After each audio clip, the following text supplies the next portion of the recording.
Професионална гимназия по строителство, архитектура и геодезия Лубор Байер, Стара Загора е най-голямата професионална гимназия на територията на област Стара Загора.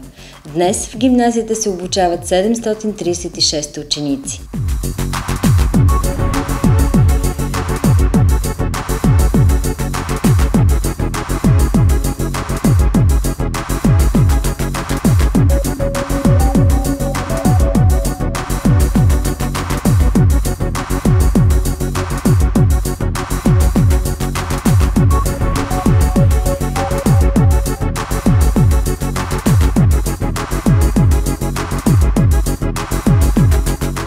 Защото нашето училище, мисля, че в цяла България разполага с най-добрите инструменти.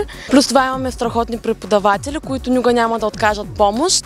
Определено се промених през всички тези 12-6 години и съм много доволен от обучението. Това е най-доброто място, наистина, най-реномираното училище.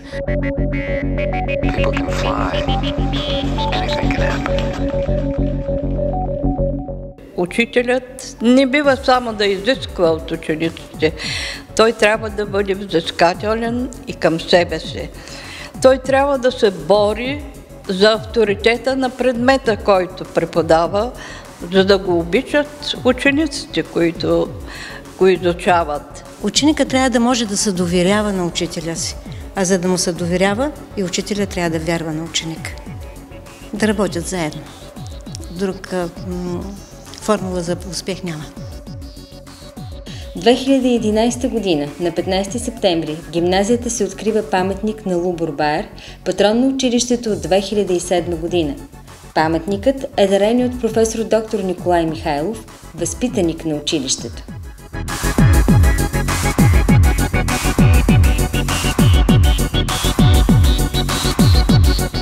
2003 година. С решение, публикувано в Държавен вестник брой 39, училището от техникум се преименува в професионална гимназия по строителство, архитектура и геодезия с държавен статут.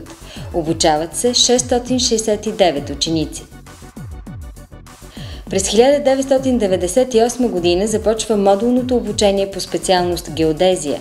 Наред с специалната и общообразователна подготовка се акцентира на обучението по чужди езици и компютърно проектиране. Обучават се 598 ученици. 1979 се открива специалността железопътно строителство. В строителния техникум се обучават 422 ученици.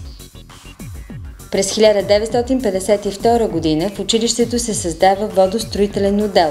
Обучават се 356 ученици. През 1947 училището се настанява в сградата на старата мъжка гимназия на улица Граф Игнатиев, където се помещава и до днес. Започва обучението в архитектурен отдел. В училището се обучават 214 деца. На 18 ноември 1943 година се открива училището с 80 ученици, които се обучават в строителен отдел и земемерен отдел.